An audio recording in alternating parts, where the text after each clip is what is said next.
लड़की हुई है एक प्रेरक कहानी, इमोशनल मोटिवेशनल कहानी। 2 दिन हुए थे माँ को घर आए हुए और सुबह ही माँ अपना सामान पैक करके वापस जाने की तैयारी कर। ऐसे ही तो नहीं आई थी माँ अपने बेटे के घर। आने का कारण भी खास था। बहू की डिलीवरी हुई थी, दादी बनने का नसीब मिला था माँ को। माँ दौड़ी दौड़ी खुशी खुशी अपने कॉलेज से छुट्टी लेकर आई थी अपने पोते के मुंह देखने के लिए।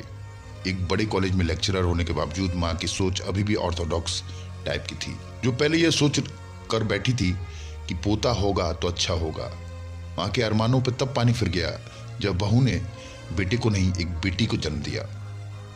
हालांकि माँ यह सब अपने चेहरे पर नहीं दिखाना चाहती थी, लेकिन उनका बर्ताव सारी बातें बयां कर रहा था। माँ को वापस जाने की तैयारी करता देख बेटा माँ के पास आया और माँ से बोला, माँ 2 दिन तो हुए हैं तुम्हें आके और तुम जाने की तैयारी कर रही हो। अरे बेटा, तुम तो जानते ही हो कॉलेज फिर से शुरू हो गए हैं, तुम्हारे पापा और मेरे लेक्चर फिर से शुरू करने पड़ेंगे। ज़्यादा छुट्टियां भी तो नहीं ली है मैंने, जाना तो पड़ेगा, लेकिन तू चिंता मत कर, थोड़े दिनों के बाद मैं और तुम्हारे पापा दोनों ही वापस आएंगे। अगले दिन सुबह माँ नहा धोकर जाने के लिए तैयार थी। बेटा किचन से चाय बनाकर माँ को देता है। माँ बेटे को बहू और पोती के बारे में पूछती है। बेटा कहता है दोनों सो रहे हैं। माँ बेटे से कहती है, खुशी की बात है बेटा, तेरे यहाँ लक्ष्मी ने जन्म लिया है, लेकिन मेरी मानो तो अब तुम और बहू मिलकर एक और बच्चा का प्लान कर लो ताकि तेरी फैमिली पूरी हो जाए। हो सकता है कि मेरी बात तुम्हें पुराने जमाने की लगे, लेकिन थोड़ा प्रैक्टिकल होकर सोचो। बेटा अच्छे से जानता था कि माँ जो कह रही थी और जो कहना चाहती थी वो बातें दोनों ही बहुत अलग थी। बेटे ने अपनी जेब से अपना मोबाइल फोन निकाला और कई मैसेजेस माँ को दिखाए और बोला, देखो माँ, तुम्हारी बात तुमसे पहले यह दर्जनों लोग ने मुझे मैसेज में कह चुके हैं। हर कोई डायरेक्टली या इनडायरेक्टली मुझे यही कहने की कोशिश कर रहा है कि बेटा होता तो अच्छा होता, या फिर आगे बेटे के लिए ट्राई करो। माँ, तुम चाहे जो भी हो समझने की कोशिश करो, लेकिन मैं यही कहूँगा कि तुम और पापा दोनों ही अभी भी पुरानी सोच में पड़े हुए हो। और ऐसा मुझे इसलिए कहना पड़ रहा है क्योंकि अगर मेरा बेटा हुआ होता तो आप इतनी जल्दी जाने की तैयारी नहीं कर रही होती और उसे अपने हाथों में लेकर यहाँ से वहाँ खिला रही होती। और पापा भी यहाँ 21वीं सदी में जी रहे हैं हम, फिर भी ऐसी मान्यता है, और आप दोनों से मुझे यह उम्मीद नहीं थी। आप हजारों बच्चों को लेक्चर देते हो और खुद इस तरीके विचार रखते हो। अगर आप ऐसा मानते हो कि बेटा और बेटी होंगे तभी फैमिली कंप्लीट होगी, तो मेरा एक सवाल है, जवाब दीजिए कि मैं अकेला क्यों हूँ, मुझे कोई बहन क्यों नहीं है। माँ के पास बेटे के सवाल का कोई जवाब ना था। वो अपनी नजरें झुकाए वहां से चली गई। बेटा अपनी माँ से बहुत प्यार करता था, वो बिल्कुल उनका अपमान नहीं करना चाहता था, लेकिन गलत विचारों का समर्थन करना भी उसे ठीक नहीं लगा।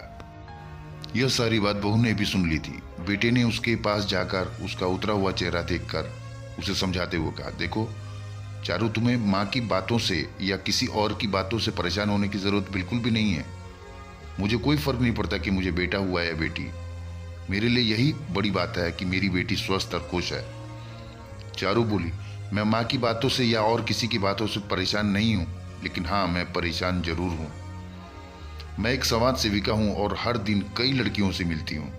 अचरज की बात यह है कि मुझे आज तक एक भी लड़की ऐसी नहीं मिली जो कहती हो कि लड़की होने की वजह से उसे अलग तरीके से ट्रीट न किया गया हो या कुछ सहना न पड़ा हो। मैं खुद एक औरत हूँ और इस बात का अनुभव मैंने भी किया है। अब जब हमारे घर में एक लड़की ने जन्म लिया है तो मैं परेशान हूँ। पति अपनी पत्नी को समझाते हुए कहता है, कल्पना चावला, रानी Lakshmibai, PV Sindhu, Pratibha Patil, mother Teresa, Kiran Bedi, list इतनी लंबी है कि कभी खत्म भी ना हो। क्या इन सब ने ये सब कभी फेस नहीं किया होगा? जरूर किया होगा, लेकिन उन्होंने दुनिया में जो साबित किया, करके दिखाया है और जिस मुकाम पे पहुंची हैं, वो हर लड़की को हौसला देने के लिए काफ़ी है। और इन सब में से जो सबसे पहले नाम आएगा वो हमारी बेटी को हौसला देगा, वह होगा चारू शर्मा का, यानी कि तुम्हारा। हमारी बेटी की हिम्मत और ताकत बनोगी तुम। दोस्तों, सिर्फ महिला दिवस मनाने से या देवियों की पूजा करने से लड़का लड़कियों में समानता नहीं आएगी। यह समानता तब आएगी जब हम अपने विचारों को जड़ों से बदल पाएंगे। उम्मीद करता हूं कि आज की ये कहानी जिसका शीर्षक लड़की हुई है, एक प्रेरक कहानी, इमोशनल मोटिवेशनल कहानी, आपके दिल को छू पाई हो तो हमारे इस वीडियो को लाइक और चैनल को सब्सक्राइब जरूर करें। धन्यवाद। आपका प्यार, आपका आभार।